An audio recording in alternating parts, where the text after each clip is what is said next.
ये दृश्य है आमाबेड़ा और बड़े तेवड़ा गांव का, जहां आक्रोशित भीड़ ने मतांतरित का शव दफनाने को लेकर हंगामा खड़ा कर दिया। नाराजगी इतनी बढ़ी कि गुस्साई भीड़ का आक्रोश प्रार्थना घर तक जा पहुंचा। 2 दिन से चल रहे इस विवाद में दोनों पक्षों में आक्रोश है और पुलिस से झड़प की खबरें आम है। बवाल के बाद स्थिति को संभालते हुए प्रशासन ने तेवड़ा गांव को छावनी में तब्दील कर दिया है। मुख्यालय से मात्र 45 किलोमीटर दूर पर स्थित इस गांव में विवाद सर्व समाज और आदिवासी समुदाय के बीच है। हालांकि अब इस मामले में स्थिति तनावपूर्ण जरूर है, लेकिन नियंत्रण में है। सरकार ने दोनों पक्षों को समझा दिया है। राम सलाम की मृत्यु हो गई थी, तो उसके पुत्र हैं रजवन सलाम। उन्होंने अपने खेत की बाड़ी में अपने पिताजी की क्रियाक्रम किया हुआ है।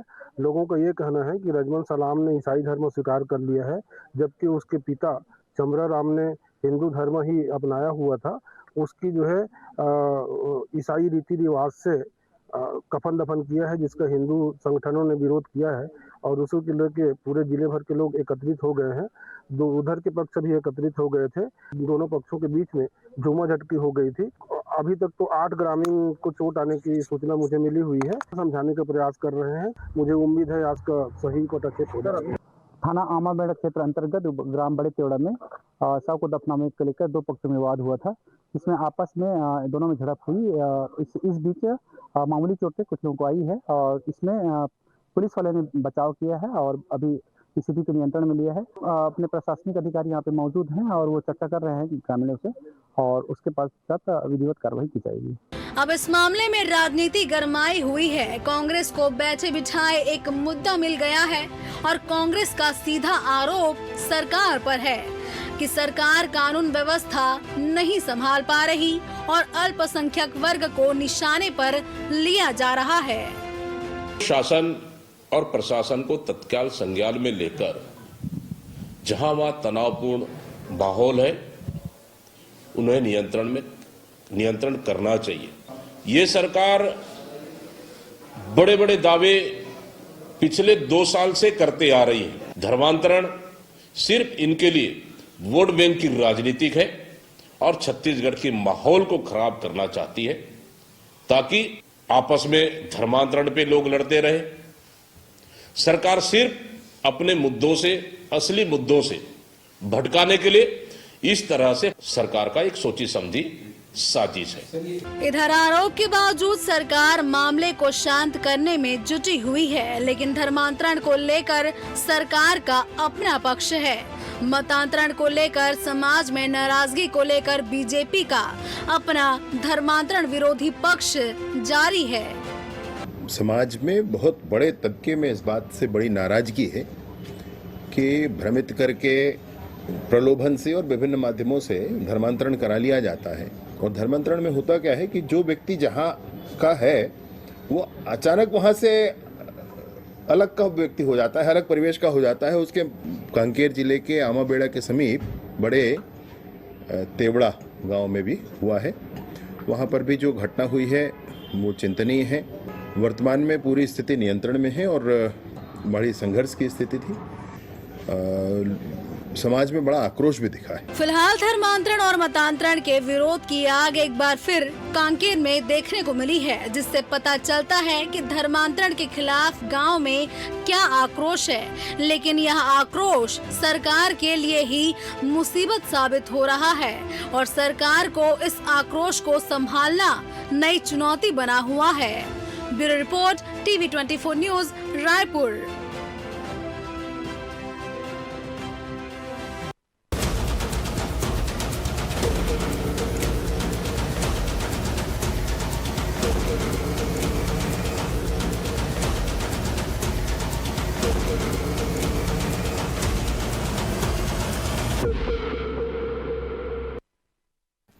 नमस्कार, मैं हूं मोहन तिवारी और आज के मुद्दे में आपका स्वागत है। और आज का मुद्दा हमारा आधारित है छत्तीसगढ़ में सुलग रहे एक ऐसे मुद्दे की जिसकी रह रहकर आँच हम सभी को प्रभावित करती है, और वो मुद्दा है धर्मांतरण।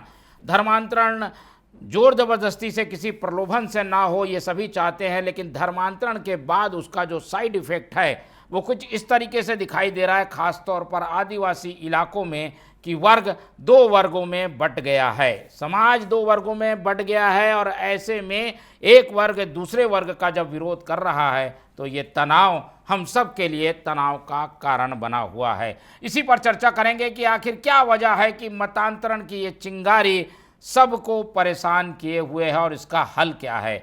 इसे खोजने की कोशिश करेंगे इस डिबेट के जरिए। पहले मिल लेते उन मेहमानों से जो इस चर्चा में हमारे साथ रहेंगे। हम बहुत स्वागत करेंगे, हमारे साथ मौजूद हैं इस पूरे मामले में बीजेपी का पक्ष रखने के लिए शताब्दी पांडे जी, बहुत स्वागत है आपका। और कांग्रेस का पक्ष रखने के लिए हमारे साथ हैं मनीष दयाल जी, बहुत स्वागत करेंगे आपका। और इस पूरे मामले का राजनीतिक विश्लेषण शेयर करने के लिए हमारे स्टूडियो में मौजूद हैं अनिल चौबे जी, बहुत स्वागत है आपका। हम अंतागढ़ के पूर्व विधायक अनूप नाग से भी जुड़ने की कोशिश करेंगे, तकनीकी कारणों से वो अभी जुड़ नहीं पाए हैं, लेकिन वो जुड़कर अपना पक्ष रखेंगे।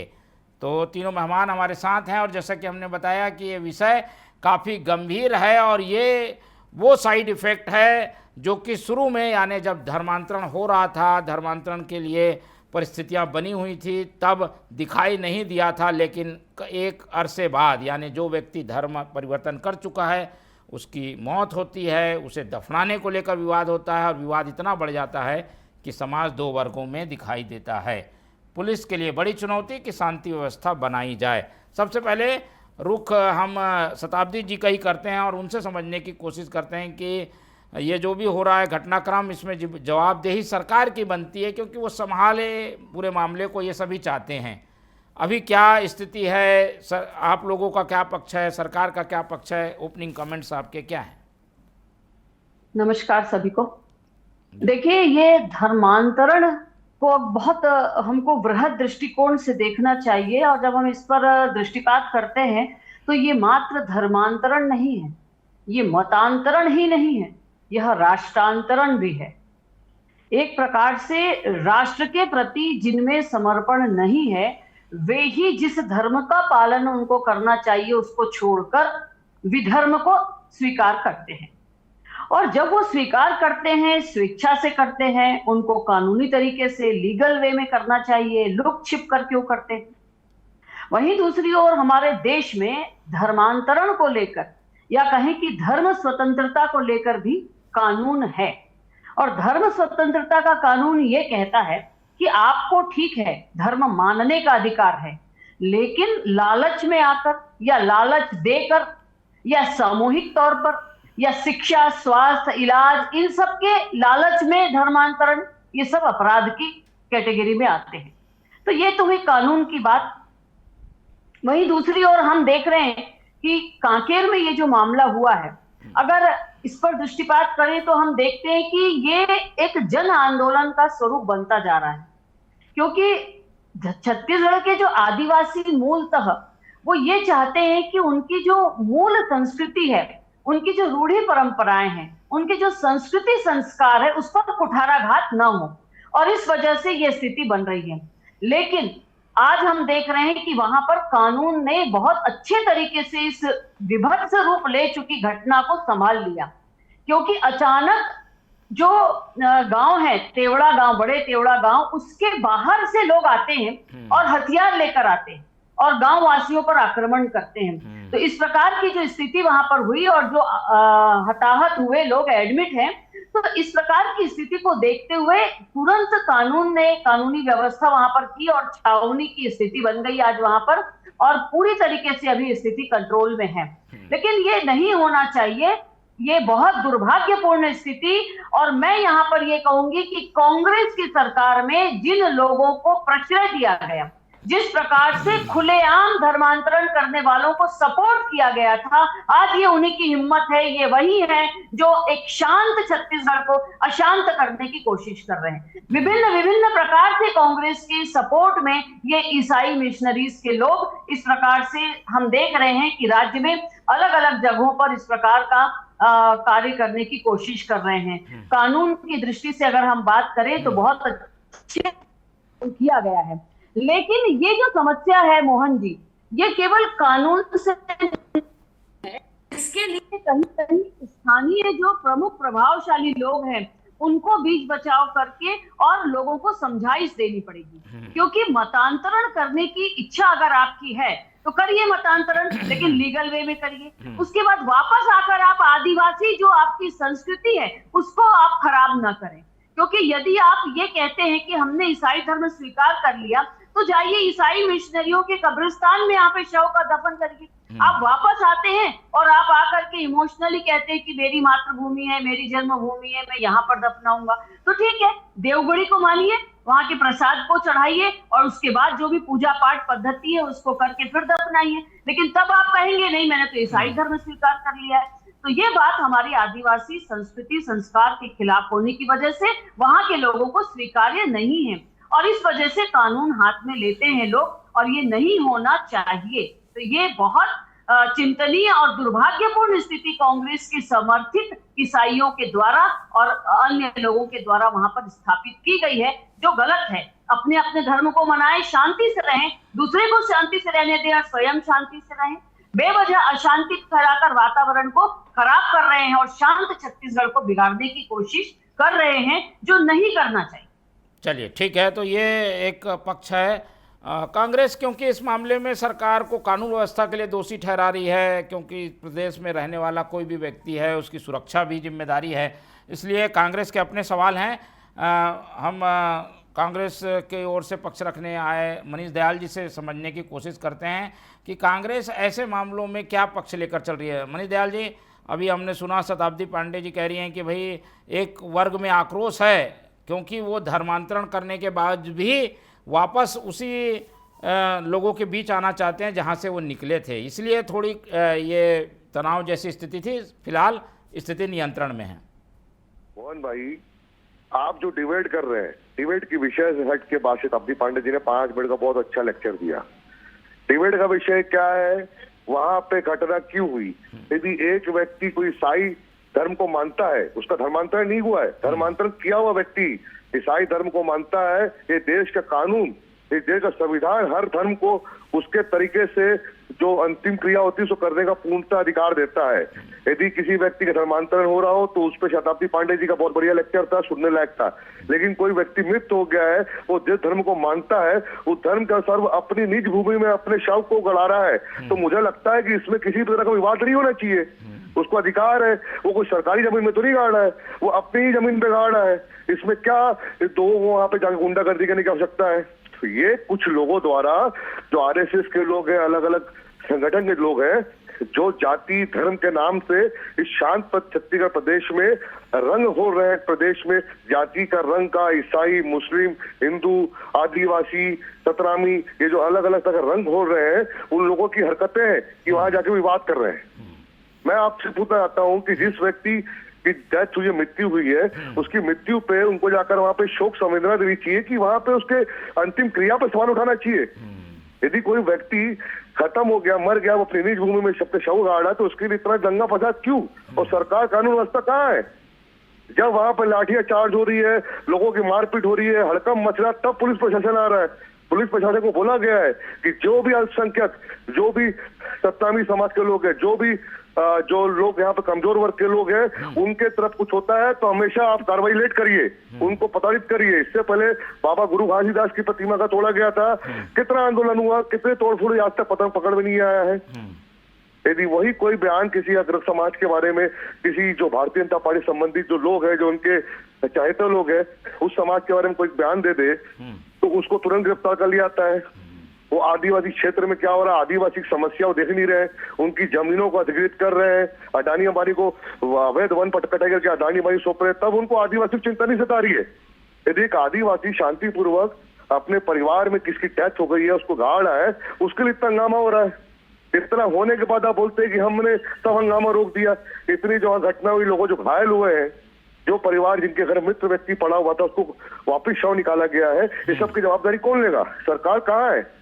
संविधान इस चीज की आपको परमिशन देता है कि अपने धर्म अनुसार अंतिम क्रिया कर सकते हैं। आप मुस्लिम धर्म के अनुसार कर सकते हैं, ब्राह्मण धर्म के अनुसार कर सकते हैं, किसी को मजबूर नहीं कर सकते आप कि आप पूजा पाठ भी करिए या गाड़िए भी या मत गाड़िए। ये क्यों हो रहा है? इससे पहले तो काफी सरकार भारतीय जनता पार्टी की भी रही, पहले नहीं होता देखिए था। मोहन जी, अभी मैं कुछ 4-5 कहना वर्षों में चाहूंगी क्यों यहाँ हुआ? पर। जी बोलिए बोलिए ये बोलिए जो आगे आ गई बात आ गई है दयाल जी।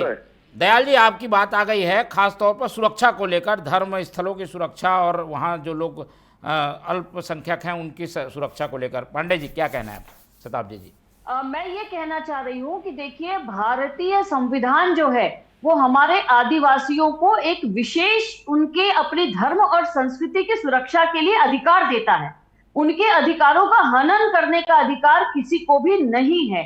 इसलिए जो बाहर से जाकर जो लोग जो गैर आदिवासी हैं, वो भी जिन्होंने ईसाई धर्म को स्वीकार कर लिया है, ऐसे लोगों ने जाकर वहां पर दंगा फसाद मचाया है। तो क्या आप चाहते हैं ऐसे लोगों के ऊपर कार्रवाई ना हो? ऐसे लोगों के द्वारा वहां पर अशांति फैलाई जा रही है, ये सब क्या ठीक है? दूसरी बात, आदिवासियों को अपनी धर्म संस्कृति अपने संस्कार के संरक्षण का पूरा अधिकार मिला हुआ है। तो वो ये नहीं चाहते हैं कि उनकी धर्म संस्कृति संस्कार रूढ़ी परंपराओं को कोई विखंडित करे, कोई उसको विद्रूप करे। इसके लिए वो आवाज उठा रहे हैं और वो आज इस घटना में उठाए ऐसा नहीं है। और अब वर्तमान समय में हम देख रहे हैं कि यह जन आंदोलन बन चुका है, लोगों में जागरूकता आ गई है। मैं आऊंगा आप दोनों के पास, आऊंगा मनीष जी, आऊंगा आप दोनों से सवाल इस संबंध में करेंगे, लेकिन एक और राय सुन लेते हैं। अनिल चौबे जी हमारे साथ बने हुए हैं स्टूडियो में। अनिल जी, ये पहली बार नहीं हो रहा है, इसके पहले यानी जब कांग्रेस सरकार थी तो भी इस तरीके का टकराव बस्तर में देखने को मिला था, खास तौर पर 100 के दफन को लेकर। जो सर्व समाज है वो चाहता है हमारे शमशान में ये सब ना हो या उनके एरिया में ना हो, जो धर्मांतरण है उनके लिए अलग व्यवस्था हो, लेकिन ऐसा हो नहीं पाता और यही टकराव का कारण बना हुआ है। मोहन भाई एक चीज का जवाब ले लीजिए। मैं आऊंगा आपके पास मनीष जी। जवाब ले लीजिएगा। चौबे जी को सुन लेते हैं। चौबे जी। मोहन जी, धर्मांतरण जो है ये वास्तव में एक सामाजिक अपराध है। आप किसी भी तरीके से किसी का भी धर्मांतरण करा रहे हो, चाहे लोभ दे के करा रहे हो, चाहे जैसे भी करा रहे हो, ये उस व्यक्ति की संस्कृति पे प्रहार है। इस पे कठोर कानून सरकार को बनाना चाहिए और इस टाइप से जो लोग कर रहे हैं उन पर कड़ी कार्रवाई होना चाहिए और फास्ट ट्रैक में इन सब मामलों को निपटा के उनको अपराध धाराओं के तहत कार्यक्रम करना चाहिए। देखिए, धर्मांतरण का खेल आज से नहीं चल रहा है, ये करीब 100-150 साल से भारत में चल रहा है। नॉर्थ ईस्ट पूरा चेंज हो गया है, वहाँ कुछ हिंदू संस्कृति या जो उनकी ओरिजिनल संस्कृति बची ही नहीं है। वहाँ की जितनी भी 7 सिस्टर्स हैं वहाँ पर करीब करीब ईसाई मिशनरीज़ ने अपना पूरा कब्जा कर लिया है और वो उसी तरीके से उनको ढाल चुके हैं। तो वहाँ की जो ओरिजिनल संस्कृति वो ख़त्म हो गई है। इसी तरीके से चूँकि ये इनके पीछे जो है कि ये लोग लालच देते हैं या बोलते हैं कि हमारे देवता के पास आओगे तो आपकी जो बीमारी है ठीक हो जाती है, इसलिए आप हमारा धर्म। अगर इनका सेवा करना ही धर्म है तो इनको धर्मांतरण कराने की क्या ज़रूरत है? ये वैसे भी जाके सेवा कर सकते हैं, लेकिन नहीं करते।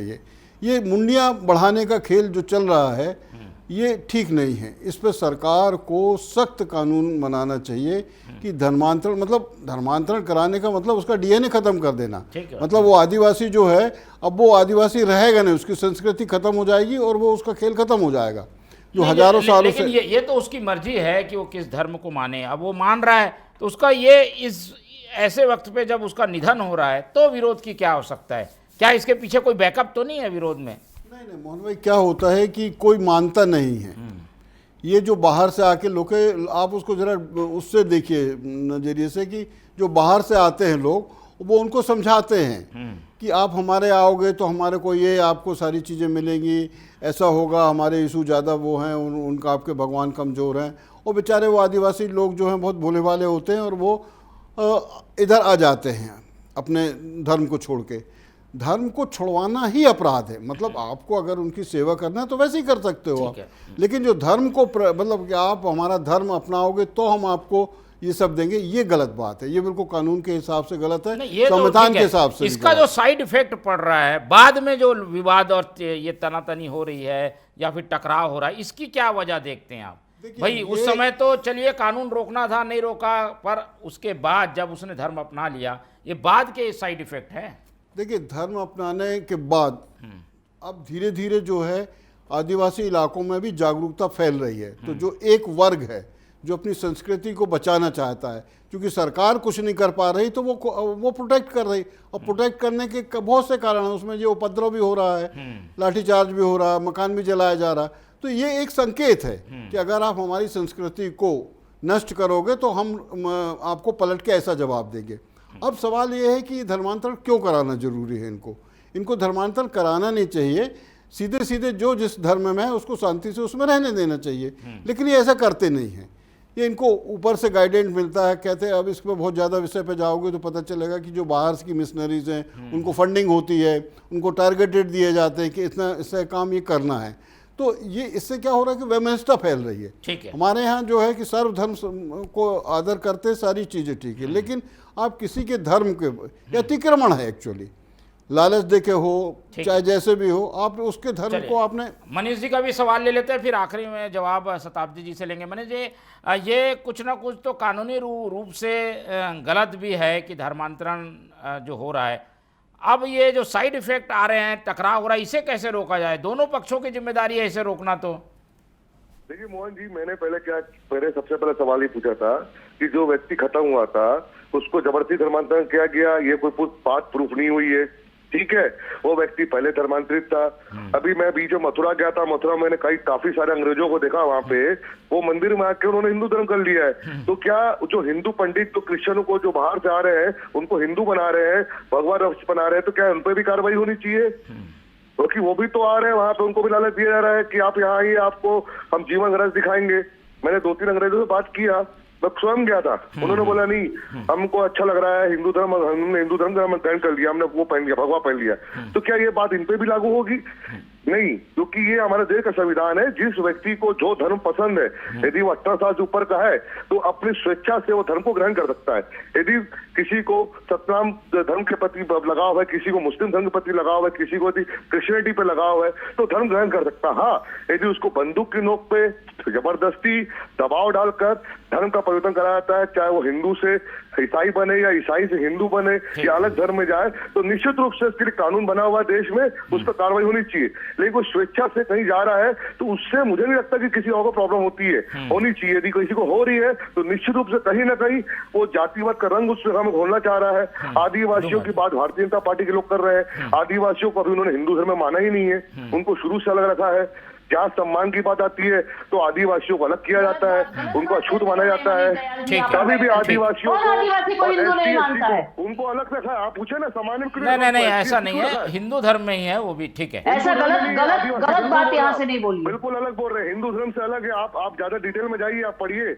हिंदू धर्म को अलग माना गया है, आदिवासी धर्म को अलग माना गया है, ठीक है, बौद्ध धर्म को अलग माना गया है, बौद्ध धर्म अलग है जिसमें मैक्सिमम जो है इस्लाम धर्म को अलग माना गया है। सब धर्म चलिए मनीष जी जवाब भी सुन लीजिए। ठीक है शताब्दी जी, कि पहले आप उनको किस वर्ग में लाइए, ऊपर उच्च स्तर पर लाइए, ताकि वो अपने आप को धर्म को परिवर्तन ना करे। ठीक है, धर्मांतरण को रोकिए ये कहना है, और जो लोग परिवर्तित हो गए उन्हें परेशान ना किया जाए। शताब्दी जी, ये बड़ा सवाल है कि भाई जो मन से चले गए हैं उनको क्यों प्रताड़ित करना? देखिए, एक वाक्य को पकड़ रहे हैं कि व्यक्ति को अपना धर्म परिवर्तन करने का अधिकार है, लेकिन उसके आगे जो कानून में लिखा गया है वो ये है कि आपको कानूनी प्रक्रिया अपनाते हुए धर्मांतरण करना है, गैर कानूनी तरीके से नहीं करना है। पूर्व सूचना देना है, उसका नियत समय है, और ये सारी बातें हैं। ग्राम सभा में उसका पारित हुआ है कि नहीं हुआ, ग्राम सभा उसको एक्सेप्ट कर रही है कि नहीं कर रही है। दूसरी बात यह है कि अगर आप वहां पर एक बार एक धर्म में चले गए तो आप उनके कब्रिस्तान में ही तो जाकर के, बाकी सब देखिए ये तो एक घटना हुई, लेकिन और भी सैकड़ों लोगों की मृत्यु हो रही है, वो जा रहे हैं ना कब्रिस्तान में। आज वास्तव में ईसाई मिशनरियों के कब्रिस्तान में इनको जगह नहीं मिल रही है, वो इनको भी स्वीकार नहीं कर रहे हैं। इनकी त्रिशंकु सी स्थिति है, न ये आदिवासी धर्म में रह गए वापस और न ही ये ईसाई में रह गए। तो इस प्रकार से इनके सामने बड़ी विडंबना है। इसलिए आज आदिवासी समाज अपने समाज के लोगों को समझा रहा है कि आप जाग जाओ और इन ईसाइयों के कहने पर, ईसाई मिशनरियों के लालच में आकर धर्मांतरण न करो। इसलिए ये सारा उन लोगों ने अपनी जन क्रांति और जन आंदोलन लाया है। कुल मिलाकर ये कहना है मेरा, किसी भी प्रकार से यह जो घटना हुई है, जो आसपास के ईसाई मिशनरियों के कार्यकर्ताओं के द्वारा आकर के वहां के स्थानीय आदिवासियों के ऊपर में जो आक्रमण किया गया है, दुर्भाग्यपूर्ण है। कानून अपने हाथ में लेना दुर्भाग्यपूर्ण है। भारतीय जनता पार्टी की सरकार में आदिवासी धर्म के, आदिवासी समाज के संस्कृति और संस्कार की सुरक्षा के लिए हमेशा कानून साथ देगा। उनके धर्म, उनके संस्कृति, उनके संस्कार के साथ कोई खिलवाड़ नहीं कर पाएगा जैसा कांग्रेस शासन में होता था।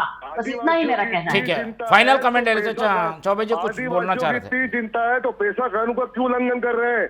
क्यों आदिवासियों की जमीन बिना ग्राम पंचायत से? चलिए वो अभी ठीक है, उसमें कुछ संशोधन हो गया है। आदिवासियों की तो पूरी आप रहे जो पैसा कानून जल्दी जल्दी चौबे जी फाइनल आप लोग कहाँ से आदिवासियों की हितैषी आप लोग? ठीक है, चौबे जी जल्दी आप कुछ बोलना चाह रहे थे। मैं दयाल जी के स्टेटमेंट का जवाब देना चाहूँगा कि वो अंग्रेज आए और उन्होंने हिंदू धर्म अपना लिया। कुछ जगह हाँ, उसका मतलब ये नहीं है, वो पढ़े लिखे थे, स्वेच्छा से आए, उन्होंने हिंदू धर्म अपना लिया, राम नाम करने लगे। आपके यहाँ का जो ट्रैक रिकॉर्ड है नॉर्थ ईस्ट से लेके और जितने भी जगह है, ये उन्हीं को टारगेटेड करते हैं जो बेचारे बहुत ही भोले भाले गरीब स्तर के लोग हैं, कमज़ोर लोग हैं। कोई सहजोर, कोई ताकतवर लोग को क्यों नहीं ये धर्म परिवर्तन कराते कि आइए किसी बड़े ताकतवर आदमी का, या जो कोई बड़ा सेठ आदमी उसका धर्म परिवर्तन करके बताओ, तब तो जाने कि ये सब चीज़ें। आप उन्हीं को टारगेट करते हो जो कमज़ोर वर्ग के लोग हैं बेचारे, जिनको भौतिक सुविधाएं नहीं मिल रही हैं, वो उनको बहुत सी परेशानियां हैं जीवन जीने के लिए, उन्हीं को टारगेट करके उनको प्रलोभन दे के जो ये धर्म परिवर्तन आदि का बहुत सालों से चल रहा, 100-150 सालों से, इस पर रोक लगना चाहिए। और किसी भी धर्म के व्यक्ति की संस्कृति को नष्ट करने का किसी भी धर्म के अनुयायियों को अधिकार नहीं है। ये हमारा संविधान भी कहता है और हमारी संस्कृति भी कहती है। ठीक है, चलिए अभी इस पर कई लंबी बहस की ज़रूरत है, कानून भी बनने की ज़रूरत है। फिलहाल इसका साइड इफेक्ट दिखाई दे रहा है, दो वर्ग आपस में भिड़े हुए हैं, लेकिन हमारी कोशिश यही है कि दोनों वर्गों को इस मसले को बैठकर हल करना चाहिए और पुलिस प्रशासन को ये कानून व्यवस्था की स्थिति को भी संभालना चाहिए। चर्चा में आज इतना ही। हमारे साथ अनिल चौबे जी जुड़े, उनका धन्यवाद। मनीष दयाल जी ने समय दिया, उनका धन्यवाद। और शताब्दी पांडे जी हमारे साथ बने रहे, उनका बहुत बहुत धन्यवाद। तो तीनों मेहमानों को धन्यवाद कहते हुए आज की ये चर्चा यहीं ख़त्म करते हैं और आप लोग से रखते हैं उम्मीद कि आप लोग देखते रहेंगे TV24। रखिए अपना बहुत ख्याल। नमस्कार।